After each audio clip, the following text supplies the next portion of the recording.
Sí, perfecto. A la hora que me digas.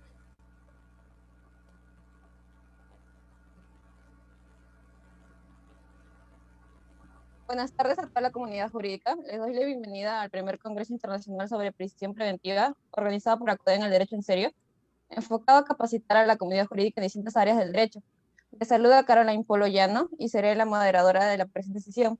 El día de hoy nos acompaña el doctor Hesber Benavente, el cual tratará el tema de riesgo procesal, se prueba o se infiere, especial referencia a la prisión preventiva. Hesber Benavente, abogado magíster en Derecho con mención en Derecho Penal, maestrista en Educación con mención en Docencia Superior, director general del Instituto Mexicano de Estudios y Consultoría en Derecho. Asimismo, los invito a colocar en la bandeja de comentarios todas las dudas referentes al tema en cuestión. Al término de la exposición, yo transmitiré a nuestro ponente las preguntas realizadas. Agradecer al doctor Jesús Benavente por la gentileza en aceptar la invitación y sin más que agregar, le doy el pase para que inicie su disertación. Doctor, tiene entre 50 y 55 minutos. Gracias.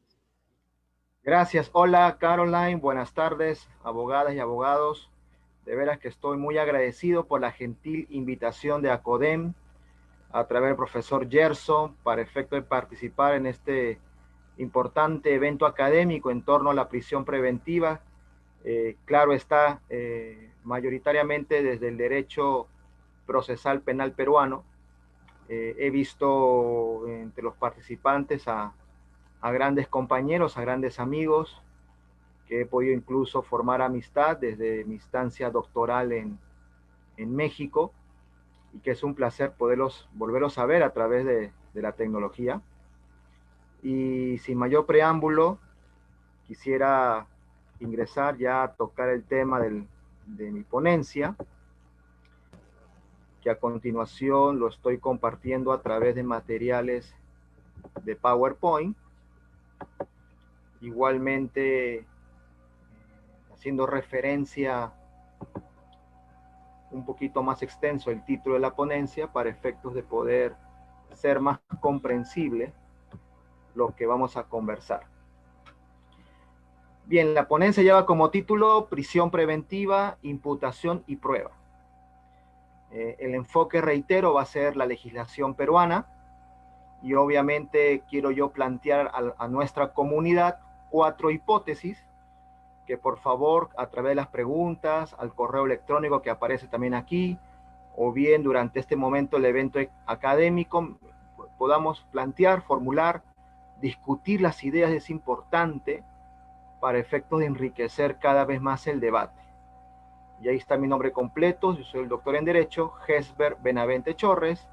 El correo electrónico estudiobenavente@yahoo.com, y mi agradecimiento al Instituto Mexicano de Estudios y Consultoría en Derecho, INMEXIUS, en la cual soy su director general, para efecto de poder darme las facilidades en participar en este evento académico en torno a la prisión preventiva. Bien, sin más preámbulos, he cambiado de cuadro para plantear a la comunidad, al respetar el auditorio, nuestra primera hipótesis, que está apareciendo aquí en la pantalla. La primera hipótesis reza de la siguiente manera. En el modelo imputativo, la disposición de formalización y continuación de la investigación preparatoria, también conocido en derecho comparado como formulación de imputación, constituye una hipótesis fáctica que genera efectos procesales, que incluso impactan en los derechos fundamentales del imputado. A continuación, quiero defender esta hipótesis con un primer argumento. No podemos entender la prisión preventiva sin antes entender el modelo procesal que tenemos. Es así de sencillo. Podemos escuchar a constitucionalistas, podemos escuchar a filósofos del derecho, podemos escuchar a ponentes de otros países que nos puedan compartir las experiencias de sus propios sistemas, pero caeríamos, pecaríamos de ingenuos en trasladar todo lo que oímos sin antes darnos cuenta qué modelo procesal tenemos. Y el Perú no presenta un modelo acusatorio, sino el Perú presenta un modelo imputativo. ¿Por qué? Porque el Perú, desde la formulación de imputación, o como el artículo 336 del Código Procesal Penal de 2004 denominaría la disposición fiscal de formalización y continuación de la investigación preparatoria, ya está fijando la litis, ya está fijando los hechos que serán materia del proceso. En otras palabras, ya está ejerciendo la acción penal. No lo va a hacer en la acusación. Por ende, mal haríamos en señalar que la prisión preventiva depende de la acusación. Eso es equivocado. Porque incluso el artículo 349, numeral 2 del Código Procesal Penal, nos obliga a que los hechos de la acusación sean los mismos hechos que la formalización de investigación preparatoria. Los hechos son incambiables. Los hechos son inmodificables. Ya se fijaron cuando se formalizó la investigación, cuando ya se formuló la imputación. Sí, podremos cambiar la clasificación jurídica, hablar de tipos penales alternativos o subsidiarios, o incluso en plena audiencia de juicio oral, cambiar el juicio de tipicidad. Pero los hechos son inmodificables. Ya fueron fijados, reitero, en esta formalización de investigación. Por ende, el Perú es un modelo imputativo. Segunda idea para defender esta primera hipótesis. Estos hechos que presentan la formalización y continuación de la investigación preparatoria ya está generando efectos procesales, y que, como se indicó en el cuadro anterior, algunos de tales efectos procesales, como la prisión preventiva, ya impactan en los derechos fundamentales del imputado. Por ende, tampoco podemos decir que los hechos de la disposición fiscal de formalización y continuación de la investigación preparatoria es cualquier relato de hechos, es cualquier hipótesis fáctica que después la vamos a cambiar. Eso es equivocado, no se puede cambiar.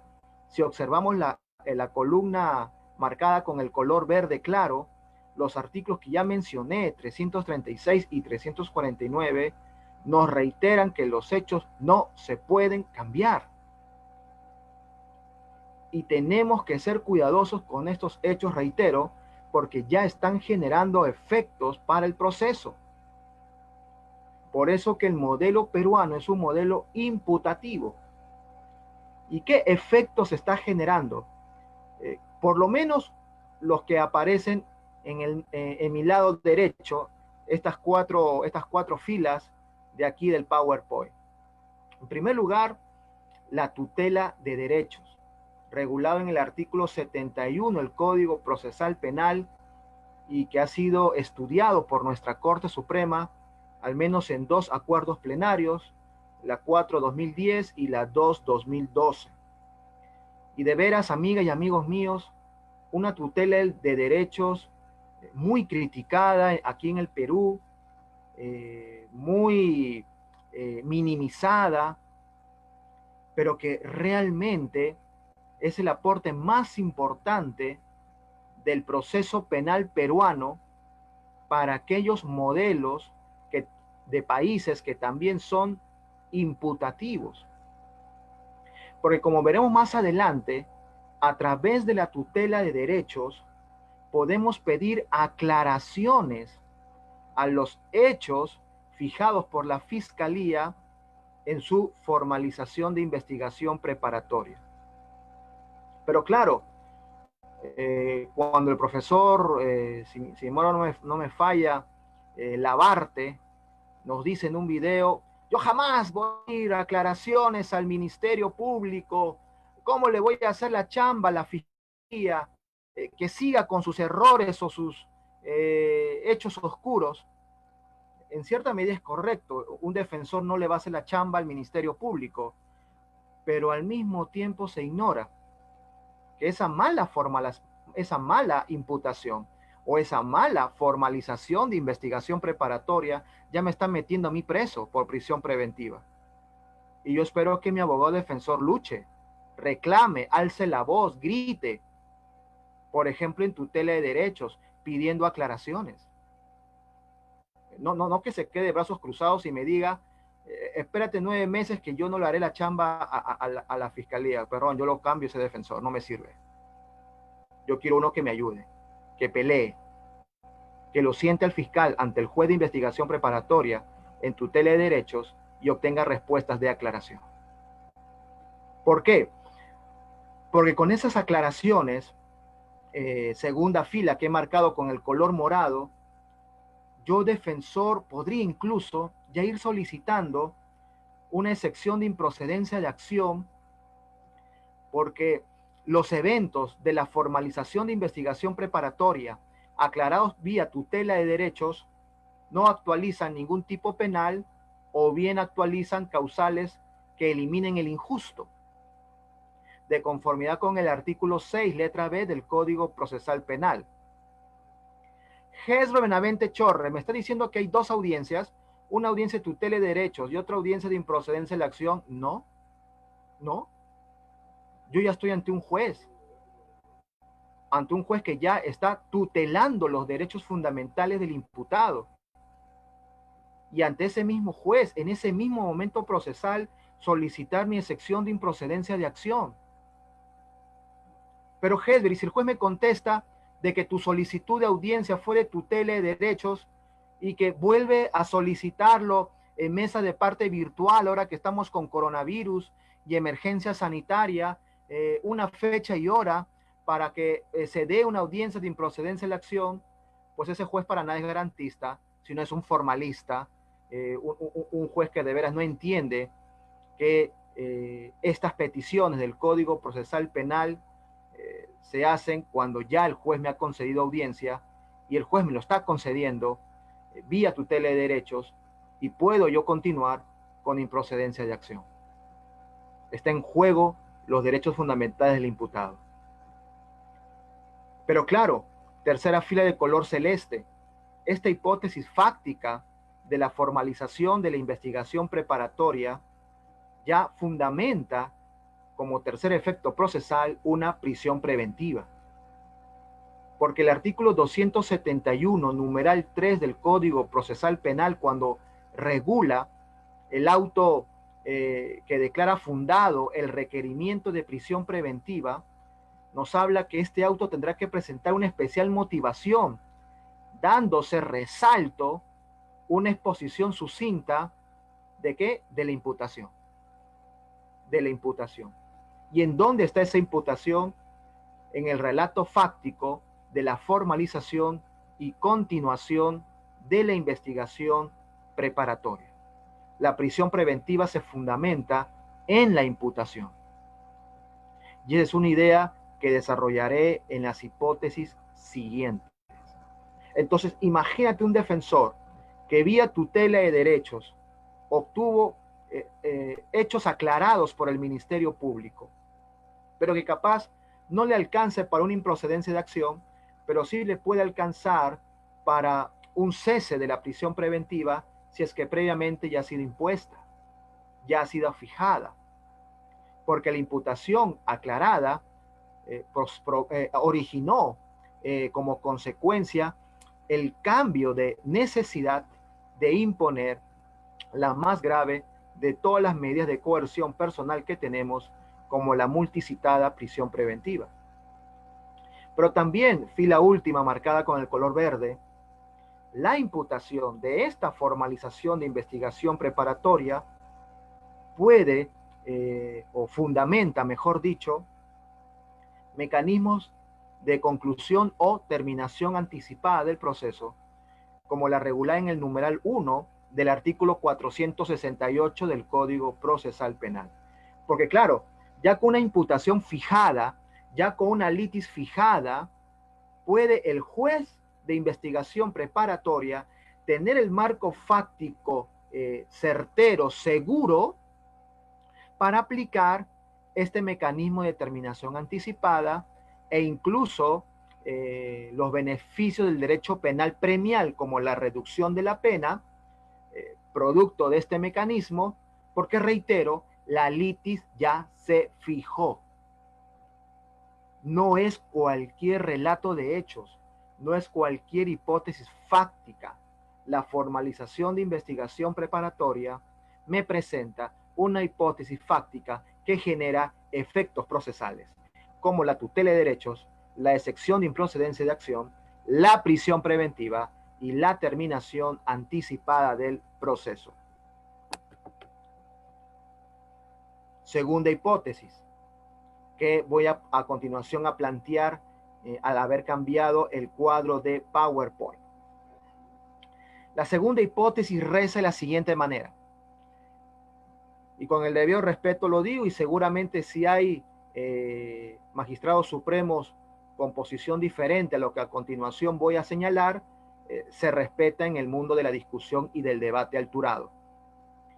Pero ¿cuál es la segunda hipótesis? Que la Corte Suprema del Perú, nuestra Corte Suprema, ha incurrido en errores, en serios errores, a la hora de interpretar el proceso penal peruano, a la hora de interpretar nuestro modelo imputativo, e incluso ha adoptado posturas teóricas incompatibles con este modelo imputativo, como es el caso del razonamiento probatorio probabilístico propio de una epistemología relativista que no cree en la verdad, que señala que si el juez incurre en error epistémico, no tiene ninguna responsabilidad, de que la verdad nunca lo podremos alcanzar y que todo es probable, y como todo es probable, también es probable que te meta preso y también es probable que te imponga la prisión preventiva, porque todo es probable, nada es seguro, nada es cierto, pero qué pena, qué pena que nuestra Corte Suprema haya escuchado a personas que no creen en la verdad. Y puedo citar nombres, toda la escuela de razonamiento probatorio de la Universidad de Girona, que con su máster razonamiento probatorio ha originado que nosotros, la doctrina latinoamericana, planteemos preguntas y no fundemos respuestas. Porque cuando yo escucho a profesores que regresan de Girona a hablarnos de estándar probatorio, nunca nos dicen cuál es ese bendito estándar.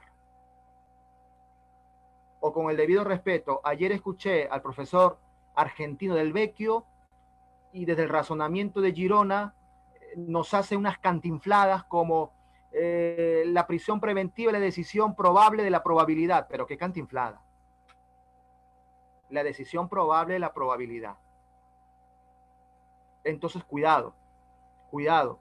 También el día lunes escuché al profesor Cesariga hablando de probabilidades, hablándonos de asunciones, si el peligro procesal se prueba, si el peligro procesal se infiere, cómo pronosticar si el imputado se va a fugar. Con el debido respeto. Estamos escuchando académicos sin horas de litigio, sin horas de proceso, sin horas de vuelo en procesos penales. O bien podemos escuchar operadores, jueces incluso, que siguen a Girona como si fuese la Biblia y de veras pierden la perspectiva, pierden su función de juzgar, pierden definiciones procesales de demasiada tradición entre nosotros los latinoamericanos por hablar de probabilidades, por hablar de estándares, por hablar de que todo es relativo. Entonces, con el debido respeto, si tengo una necropsia que me habla que esta persona perdió la vida por 4, 5, 6, 10, 15 impactos de bala, que voy a decir que eso es relativo, que voy a decir que eso es probable. Como juez de enjuiciamiento que he sido, seré incapaz de decir que eso es un dato cierto, que eso es un dato cierto. Si me explica la criminalística de que tengo un cuchillo con las huellas del investigado, entonces voy a decir que probablemente lo utilizó. Perdón, tengo las huellas. Tengo las huellas. Ese cuchillo estuvo en sus manos. Pero claro, como Girona no cree en la criminalística, como Girona no cree en la criminología, ahora ya cambió su máster por psicología del testimonio. Entonces, claro, ahora los jueces, ¿no? Analizaremos el testimonio, analizaremos como psicólogos la declaración de los testigos. A ver, mírame los ojos, a ver si está sudando. ¿Había luz natural o había luz artificial? ¿Estabas a 20 metros, a 40 metros? ¿Sufre de miopía? ¿Sufre de astigmatismo? Perdón, pero qué torpeza. Qué torpeza cuando seguimos analizando testimonios, cuando se supone que estamos en el momento de la prueba científica. Seguimos hablando de psicología del testimonio cuando se supone que tendríamos que hablar de la criminalística del testimonio o de la criminalística de la evidencia, que son expresiones que cito al profesor de Costa Rica, José Daniel Hidalgo Murillo. Nos olvidamos que la apreciación de la prueba es conjunta. Nos olvidamos que el testimonio de cualquier persona debe ser relacionada con el resto del material probatorio, sobre todo con la prueba científica. Pero caemos en el error tras el error. Error tras error. Cuando escucho a los de Girona que la duda razonable es el mejor modelo de valoración de la prueba, cuando la duda razonable es un modelo para jurados, error tras error. ¿Y cuáles son esos errores de la Corte Suprema, de acuerdo con mi segunda hipótesis, en la cual no han entendido nuestro modelo imputativo? Bueno, he cambiado de cuadro y voy a identificar por lo menos 3 errores que impactan a la prisión preventiva.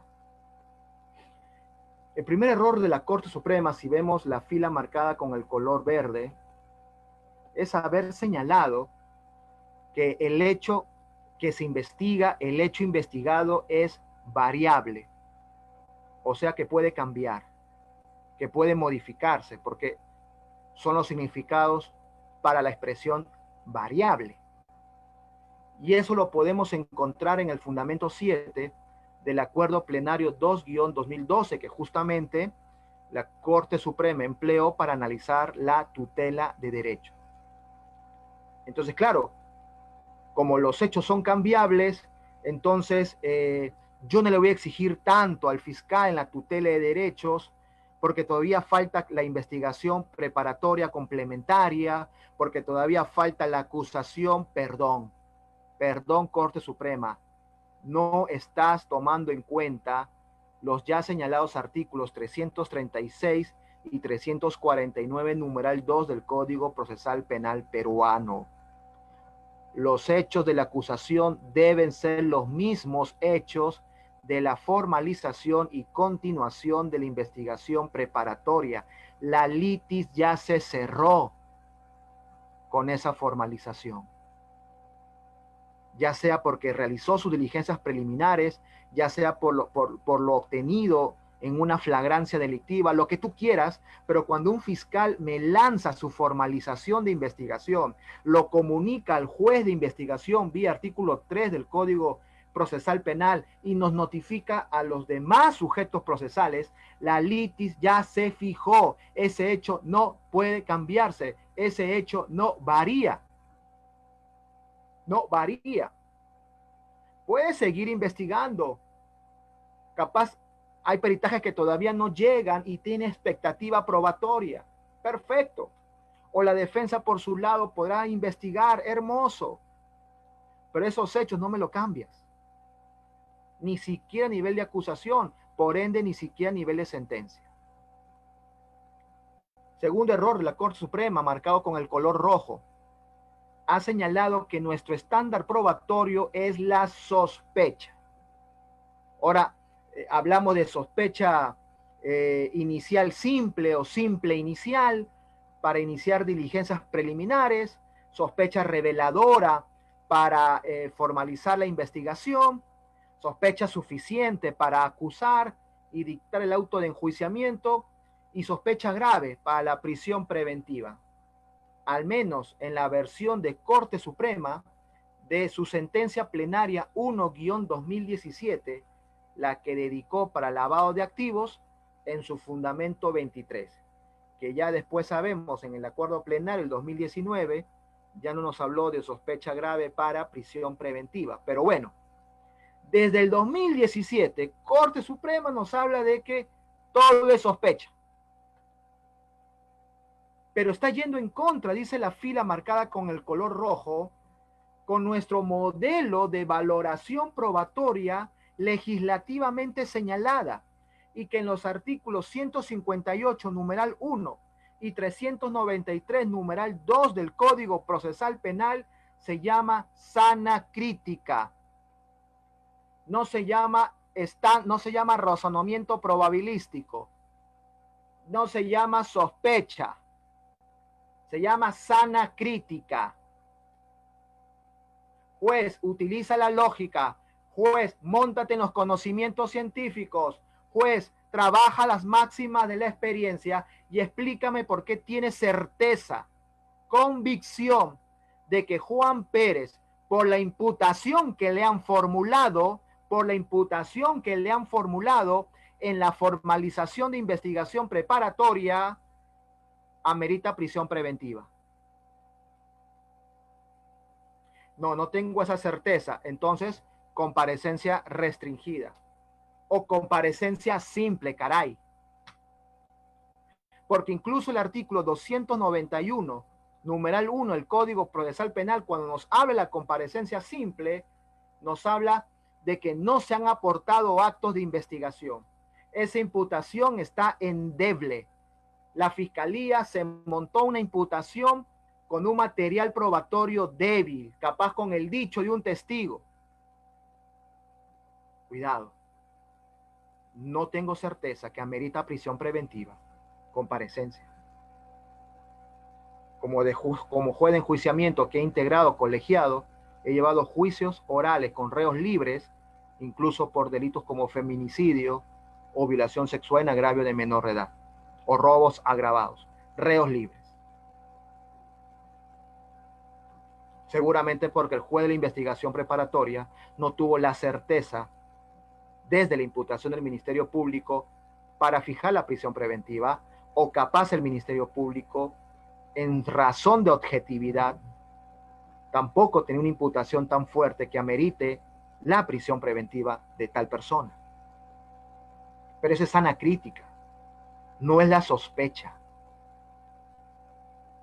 Y qué lástima que la Corte Suprema, en el Acuerdo Plenario 4-2015, Fundamento 16, sí habló de la sana crítica como nuestro marco de razonamiento probatorio, como nuestro marco de valor de prueba. Yo no sé qué pasó en el 2017. Yo no sé qué pasó 2 años después con los jueces supremos y todavía principales académicos y escritores de libros de nuestro país. Yo no sé qué ocurrió. ¿Será porque vino Nieva Fenol? ¿Será porque vino Ferrer Beltrán? No lo sé. Y metieron la sospecha. Un tercer error de la Corte Suprema marcado con el color morado. También en la sentencia plenaria 1-2017, fundamento 24, letra C, señalan que el razonamiento probatorio es un razonamiento de probabilidades. Pero qué terrible, y lo escuché a Aníbal Quiroga al decir que la libertad es el derecho más importante después de la vida. Qué terrible que nuestro derecho a la libertad esté en manos de un juego de probabilidades. Qué terrible es que el juez no puede explicar certezas. Pero claro, ya con el debido respeto, perdóname la expresión, discúlpame, hemos resucitado a Tarufo. Un Tarufo que nos dice desde el proceso civil que la verdad no es sinónimo de probabilidad. Que a lo sumo los jueces podrán aproximar la verdad. Igual Marina Gascón. O me niegan la verdad o me indican que esta es inalcanzable. Y qué triste, dice el cuadro morado,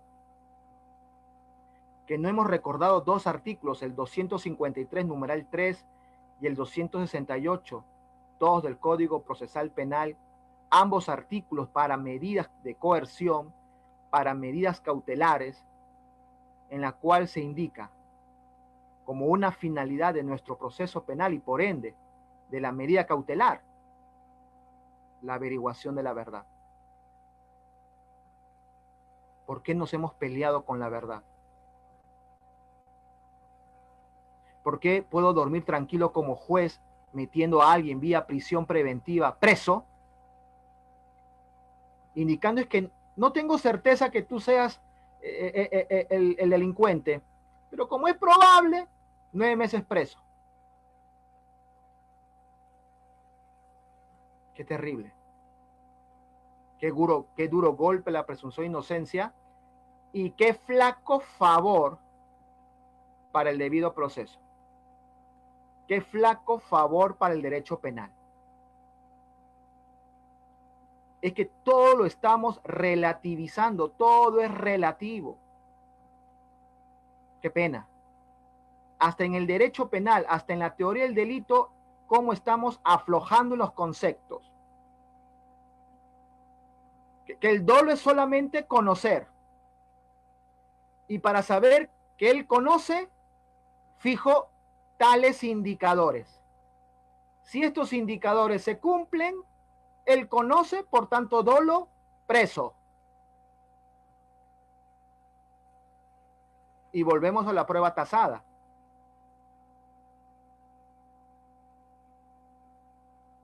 Y no queremos hablar del elemento volitivo del dolo, sobre pretexto de que no se puede probar. Estoy hablando de Corcoy Vidasolo, por ejemplo. Flaco favor para el derecho penal. Pero si nos llenamos con eslogan, es la decisión probable de la probabilidad, caray. ¿Por qué no somos tan sencillos? Nos dice el buen profesor Fernando Molina, desde Madrid, España. ¿Por qué no hacemos las cosas sencillas? Juez, ¿no puedes hablar de certezas? Juez, ¿no puedes explicar que hay dudas? ¿O el caso es muy mediático? ¿O estoy resolviendo con el Facebook? ¿O estoy resolviendo con el periódico, la radio, cualquier medio de comunicación abierta para quedar bien con las masas? Pero ahora tenemos una Corte Suprema que cree en estos tres errores. Rápidamente voy a cambiar de cuadro para no perder o restar tiempo a los demás ponentes. Tercera hipótesis.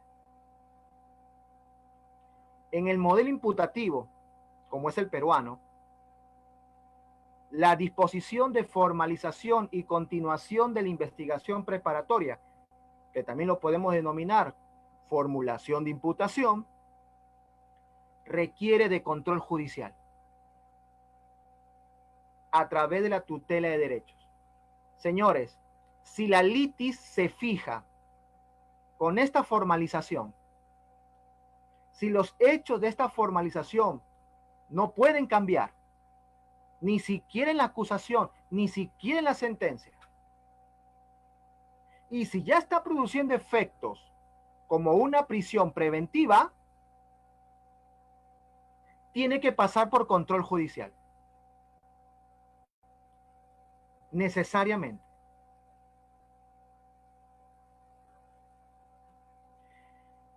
Y la hipótesis tercera es que este control judicial para el Perú parte de la tutela de derechos. Una buena tutela de derechos puede incluso impactar en la cesación de la prisión preventiva. Tenemos que hablar bien de la tutela de derecho para el mundo Perú. Y he cambiado de cuadro. En primer lugar, ¿cuál es la importancia de la tutela de derechos? Porque del artículo 71 del Código Procesal Penal es el instrumento para invocar cuando se me ha afectado el derecho a conocer con claridad los cargos que se me están imputando o atribuyendo. Y la Corte Suprema en el Acuerdo Plenario 2-2012 señala que cuando esa imputación presenta oscuridad, cuando esa imputación presenta ambigüedad, en esa tutela de derechos, la defensa le puede pedir aclaraciones al Ministerio Público. Lo que pasa es que probablemente no hayamos practicado, ejercitado la técnica de pedirle aclaraciones al Ministerio Público. Pero eso es cuestión de practicarlo. Esa es cuestión de pulirlo. Y capaz conozcamos a buenos fiscales que de veras se parten el lomo investigando desde el trabajo de campo, yendo a la escena de los hechos, al lugar de los hechos, que saben cómo armar sus hechos, que saben cómo fijar la circunstancia de tiempo, lugar y modo, y caray, nos quitaríamos el sombrero. Y los hay, fiscales formados desde el artículo 330 del Código Procesal Penal peruano, que les autoriza a hacer trabajo de campo. Pero también podemos conocer a aquellos fiscales, y lo digo con mucho respeto, que no saben hacer actas, que no hacen trabajo de campo, que pagan para que otros elaboren la formalización de investigación, o que pagan para que otros le elaboren el requerimiento de prisión preventiva, y todavía se molestan si es que lo hacen mal o con demora, aunque no se molestan recibir cada día 20 su sueldo en el Banco de la Nación. A esos últimos fiscales nos tenemos que enfrentar desde la tutela de derechos, pidiéndole aclaraciones. Fiscal, para que me aclare, ¿usted formalizó investigación preparatoria en contra de mi cliente a razón de qué? A razón de una detención policial por flagrancia, a mérito del delito de robo en casa habitación, ocurrida justamente en San Valentín, el 14 de febrero a las 10 de la noche, en tal casa, ubicada en tal dirección. Perfecto. 14 de febrero de 2020.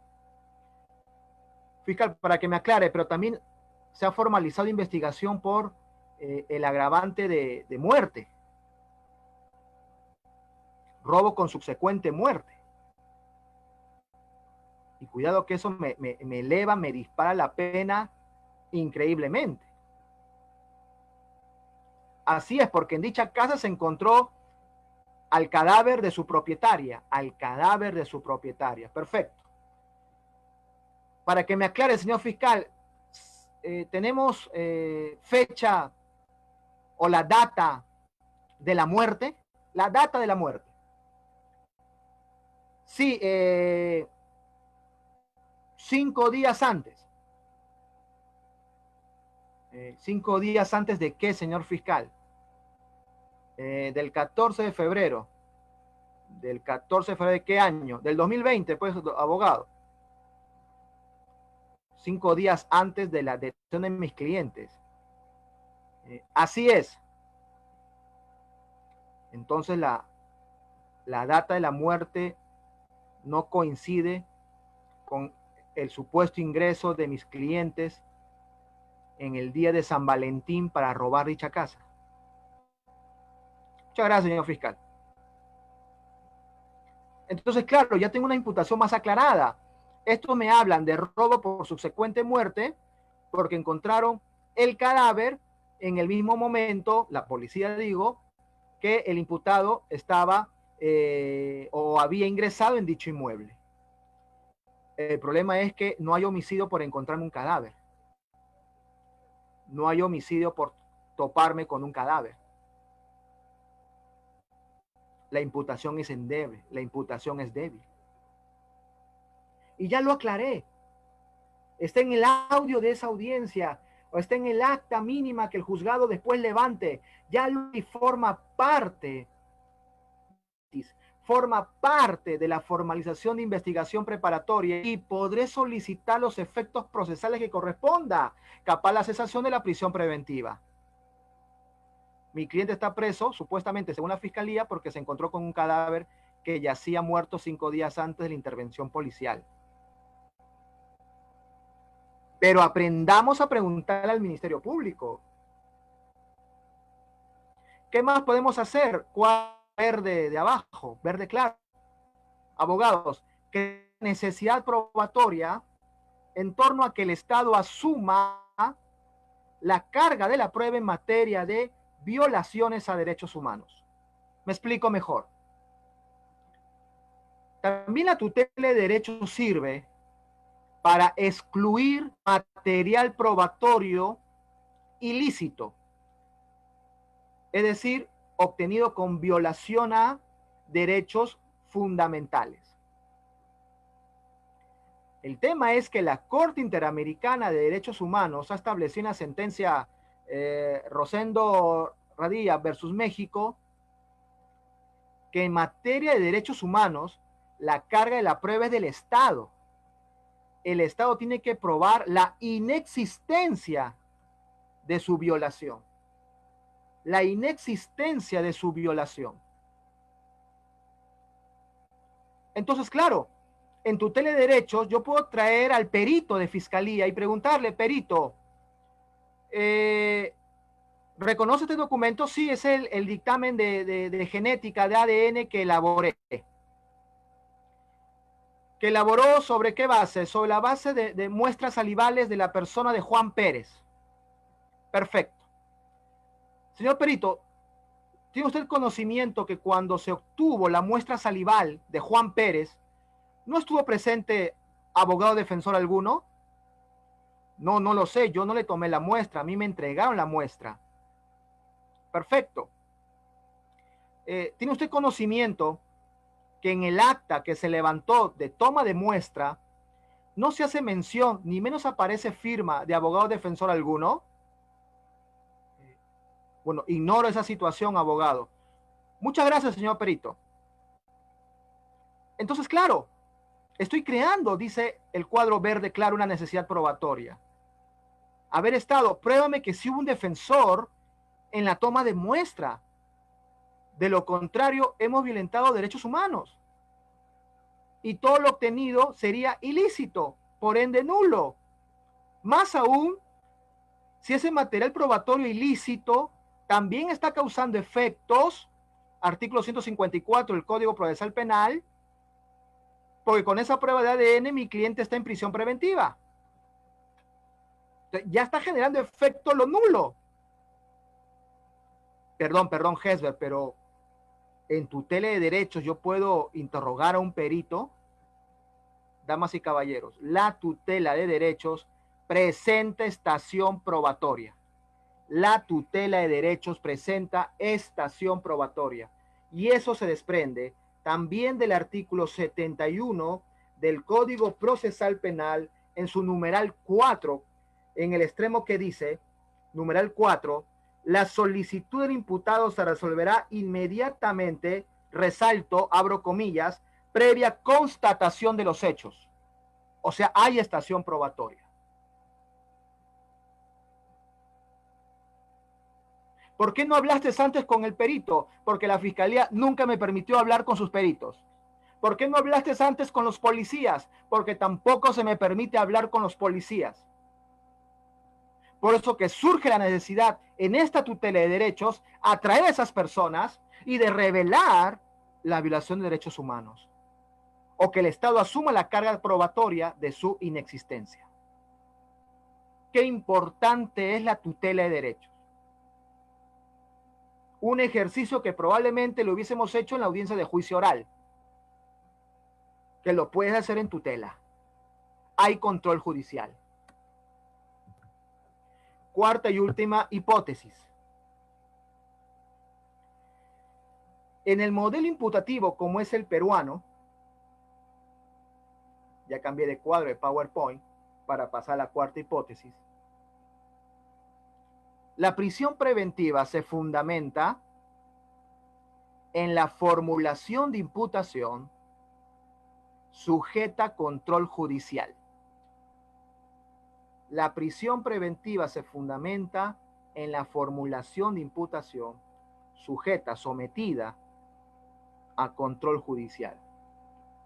No a las probabilidades de Girona, no a la psicología del testimonio, no el más allá de toda duda razonable, no en asunciones, en una imputación. Entonces, claro, mientras paso al último cuadro, es muy importante para el juez partir que en función a la gravedad de la imputación, justificaré la prisión preventiva. Por eso que en este cuadro, en la columna de mi lado izquierdo, marcado con el color vino, estoy citando al numeral 3 del artículo 271 del Código Procesal Penal. El auto de prisión preventiva será especialmente motivado con la expresión sucinta de ¿qué? De la probabilidad, no dice. Con expresión sucinta de ¿qué? De la sospecha, Corte Suprema, tampoco dice. Con la expresión sucinta del más allá de toda duda razonable, tampoco lo señala. Con una verdad relativa, una mera probabilidad, una psicología del testimonio, no. Con expresión sucinta de la imputación. Entonces, claro, señor fiscal,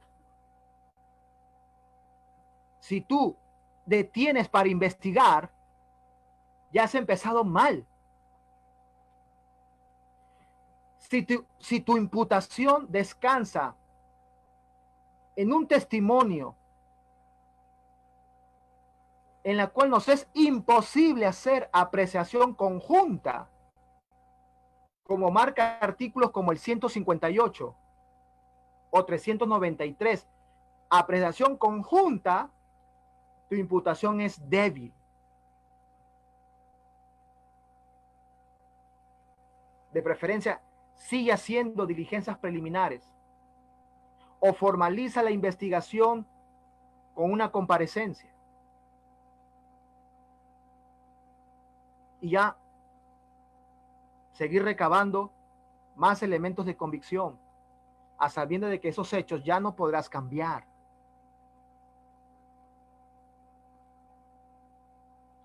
Pero la prisión depende de la gravedad de la imputación. Finaliza el numeral 3 diciéndonos en esta columna que marqué con el color vino: el auto de prisión preventiva será especialmente motivado con expresión sucinta de la imputación, de los fundamentos de hecho y de derecho que lo sustente y la invocación de las citas legales correspondientes.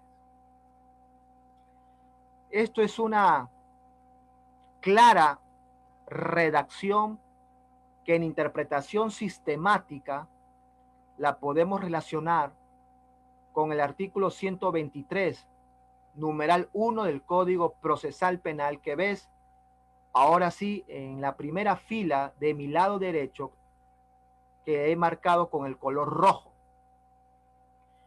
Y como tú recordarás, el artículo 123 regula las resoluciones judiciales. Y nos dice que la resolución judicial, por ende un auto de prisión preventiva, necesita, uno, la exposición de los hechos. ¿De dónde tomo esos hechos? De la imputación. Dos, el análisis de la prueba. Tiene que haber prueba que me lleve a la certeza de que estoy ante una imputación grave que amerita prisión preventiva. No que probablemente sí, probablemente no, pero por si acaso. ¿Dónde? ¿Y cómo no analizo esa prueba? Sana crítica, reglas de la lógica, conocimientos científicos, la criminalística del testimonio, no la psicología del testimonio, y las máximas de la experiencia. Así como finaliza el numeral 1 del 123 con la ley aplicable, el fundamento de derecho. Punto. Hechos, prueba, ley. No, pero Girona dice que es la probabilidad de lo probable y que el estándar de prueba que Dios sabe cuál es. Perdón. Hechos de la imputación, análisis de las pruebas, la ley y resuelvo. Herbert, tan sencillo así, los que tienen horas de litigio, horas de vuelo, pueden hacer lo complicado sencillo. Segunda fila con el color verde. Pero Hesber, ¿qué pasa con los peligros de fuga del 269? ¿Qué pasa con la obstaculización del 270? Amigas y amigos míos, ambos artículos, el 269 y el 270, que te invito a los revises y que todos los ponentes que me han antecedido lo han presentado en sus cuadros de PowerPoint. Si te das cuenta, giran desde la imputación. Por ejemplo, cuando hay peligro de fuga por la gravedad de la pena. ¿Por qué hablo de gravedad de la pena? Porque la imputación es grave. O cuando hay peligro de fuga por pertenecer a una organización criminal. Y eso me lo tiene que enseñar ¿dónde? La imputación. La imputación. También desde la imputación pude ya haber empezado a destruir pruebas. Entonces, la imputación, junto con su material probatorio, porque el 123 y el 271 me exige prueba, me hacen entendible como juez que X persona merita prisión preventiva mientras se desarrolla su proceso. Porque la imputación es grave y hay prueba que me da certeza. Pero también, si seguimos viendo la segunda fila de verde, estos peligros giran también en torno al incumplimiento de obligaciones procesales. Al incumplimiento de obligaciones procesales. Claro, si yo comienzo a influir en los testigos, a destruir o ocultar documentos de conformidad con el 270, estoy incumpliendo mis obligaciones procesales. O bien, gozando de la comparecencia, no voy a la primera audiencia que me citen de manera injustificada, de conformidad con el 276, hay un incumplimiento de obligaciones procesales que amerita revisar la situación de la medida de coerción. Pero claro, necesito evidencias para llegar a la certeza. Pero Helber, con ese razonamiento ya estará condenado Juan Pérez, ¿no? Porque el juez de la prisión preventiva no va a ser el juez que me dicte sentencia en juicio. O si es promovido como juez superior, no va a haber la apelación. Cuidado. Pero tiene que tener certeza si me va a mandar a la cárcel 9 meses de prisión preventiva. Por último, ¿y qué pasa con el juicio oral? Último cuadro con el verde olivo. Bueno, el juicio oral tiene reglas. Si el acusado no se presenta al momento de instalación del juicio de manera injustificada, será declarado reo contumaz. Numeral 3 del artículo 367. Si presentado e instalado el juicio declara o guarda silencio, podrá el juicio continuar sin su presencia en términos del numeral 4 del artículo 359. Si ha estado libre pero la sentencia es a pena efectiva, bueno, puede solicitar que todavía no le libren las órdenes de captura hasta que se resuelva su recurso de apelación, en términos del artículo 402 del Código Procesal Penal. Por ende, a no pensar que siempre necesitamos de la prisión preventiva para que el juicio se cristalice, cuando el juicio tiene sus propias herramientas. ¿Qué necesitamos? Acusaciones, juicios, sentencias, gestión del caso, mecanismos alternativos a la sentencia dictada en el juicio oral.